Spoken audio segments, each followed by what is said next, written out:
प्रधानमंत्री जन्मदिवस अवसर में बोरी रे भाजपा पक्षर रक्तदान शिविर।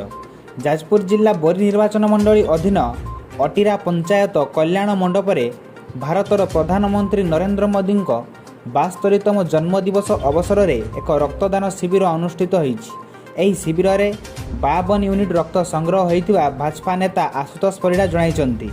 एहार नेतृत्व नैथिले युव मोर्चा सभापति जगन्नाथ परिड़ा। शिविर परिचालना करथिले 22 नंबर जिला परिषद सदस्य कबीर दास, संग्राम पड़ई, सुशांत साहू, सुब्रत पढ़ियारी, गीतांजलि राउत, चित्तरंजन जेना, संग्राम साहू, मनोज महापात्र।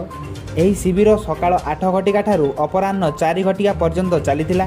एथिरे सामिल होइथिले जिला युव मोर्चा सभापति विश्वजित राज, सूरजलाल सामल, बोरी निर्वाचन मंडलीर प्रभारी सुरेश राउत। जाजपुर जिल्लारू बांछानदी साहूଙ୍କ रिपोर्ट, अनुध्यान टीवी।